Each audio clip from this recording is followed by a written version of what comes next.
जनता के लिए जनता की आवाज जनता समाचार में आपका स्वागत है। मैं हूं तमन्ना। आइए देखते हैं आज की खबरें। मामा बालेश्वर दयाल को मिले भारत रत्न, ये कहना है जदयू प्रदेश अध्यक्ष सूरज जायसवाल जी का। मामा बालेश्वर दयाल एक बहुत ही सक्रिय समाज सेवी थे और समाजवादी राजनीतिक भी थे। उनकी विचारधारा समाज के गरीब लोगों और आदिवासियों के लिए हमेशा से मदद करने के लिए थी कि उनकी गरीबी को कैसे दूर किया जा सके, उनकी मजदूरी को कैसे उनको दिलाया जा सके और उनके अधिकार को उन तक कैसे पहुंचाया जा सके। इसके संदर्भ में उन्होंने अपना बचपन में ही घर बार छोड़ दिया। लगभग 15-16 वर्ष की उम्र में और सक्रिय रहते हुए करीब 40 वर्ष की उम्र में अपने सक्रिय जीवन में इन्होंने पूरा जीवन परिवार को त्याग कर इन भीलों, आदिवासियों और समाज के गरीब तत्वों के लिए समर्पित कर दिया। इन्होंने एक भील आश्रम की भी स्थापना की और आश्रम के माध्यम से इन्होंने काफी सेवा की। उनकी मृत्यु के 19-20 वर्षों के बाद भी उनका भील आश्रम आज भी सक्रिय और गरीबों की सेवा के लिए 24 घंटे सक्रिय रहता है। वे एक अच्छे प्रकृति प्रेमी और समाजवादी थे। न केवल समाज बल्कि पर्यावरण को सुरक्षित करने के लिए भी इन्होंने कई कार्यक्रम अपने जीवन काल में संपादित किए और संचालन किया।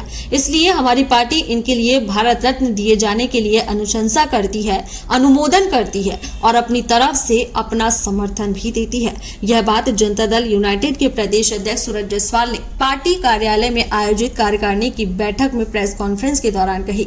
उन्होंने प्रदेश में आए पदाधिकारियों से अपील की है कि हर पंचायत स्तर पर 10 से 15 सक्रिय कार्यकर्ता तैयार करें।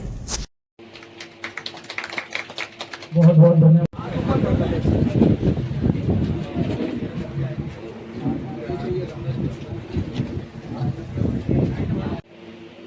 ऐसी राजनीति जो सिर्फ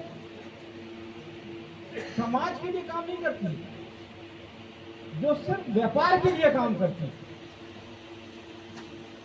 व्यक्तिगत कामों के लिए काम करती है, ऐसी राजनीति के दौर पे आप लोग जो अपना सब कुछ छोड़ के भोपाल में यहाँ आज जनता दल की प्रदेश कार्यकारिणी की बैठक में उपस्थित हुए हैं, तो ये एक क्रांतिकारी से कम नहीं है, क्रांति से कम नहीं है। इसलिए आप सब हमारे क्रांतिकारी साथी।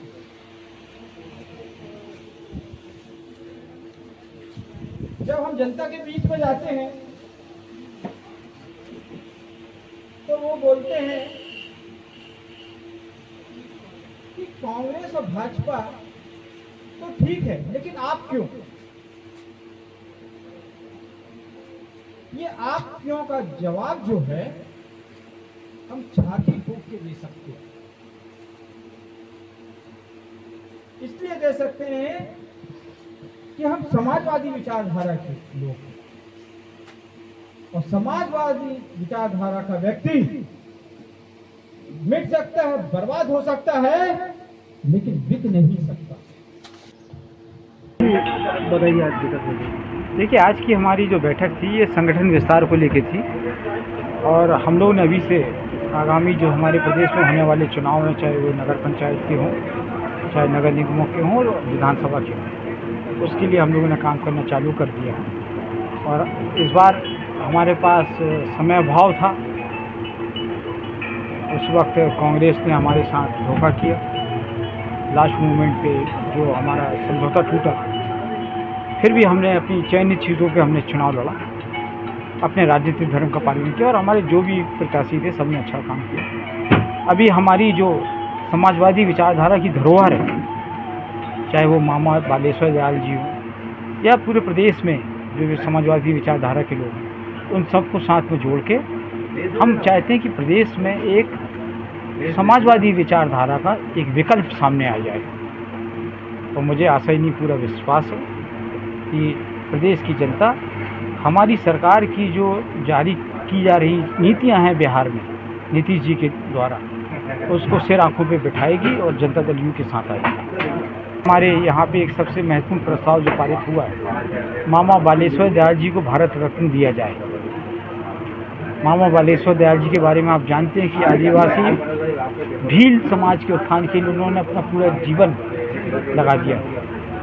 तो निश्चित तौर पर जो व्यक्ति, जिस व्यक्तित्व ने भील समाज के उत्थान के लिए काम किया, उस समाज के लिए जो कपड़े और चप्पल भी पहन के नहीं रह पाता था, आज उनको उनके अधिकार दिलाने के लिए जो काम किए थे, हम चाहते हैं कि भारत सरकार उनके किए गए कार्यों का मूल्यांकन करते हुए उन्हें भारत रत्न की गई और हम इसको एक जन आवाज़ के रूप में स्थापित करेंगे। जिलाध्यक्ष वगैरह सब पदाधिकारी लोग आए हुए थे। इसमें खास करके संगठन विस्तार पे हम लोग चर्चा कर रहे थे और इसमें हमारे मध्य प्रदेश के अंदर किस प्रकार से संगठन का विस्तार हो, उनको क्या क्या काम दिए जाएं, ये भी सभी लोगों से चर्चा हुई है और इसी पे हम लोग काम कर रहे हैं। आगे की क्या है? आगे की रणनीति है कि हम संगठन को बहुत धारदार बनाएं ताकि आने वाले 4 वर्षों में संगठन को हम पंचायत के निचले स्तर तक लेके जा सकें। सर, प्रदेश के अंदर लगातार जो घटनाएं होती है उसको लेकर आपकी पार्टी की तरफ से कभी कोई आवाज़ नहीं उठ के आती है। देखा जा रहा है प्रदेश के अंदर महिलाओं पे लगातार अत्याचार बढ़ते जा रहे हैं। नहीं, जो भी घटनाएं हो रही है उसके अंदर उचित कानून तो काम कर रहा है। ऐसा तो नहीं है कि कोई अपराधी छूट रहा है और उसको ऐसा नहीं हो रहा है। निश्चित रूप से कानून काम कर रही है। ये थी आज की खबरें और खबर देखने के लिए हमारे चैनल को सब्सक्राइब करें, लाइक करें और बेल आइकन दबाना ना भूलें। आप देख रहे हैं जनता के लिए जनता की आवाज जनता समाचार। अन्य खबरों के लिए हमारा चैनल सब्सक्राइब करें।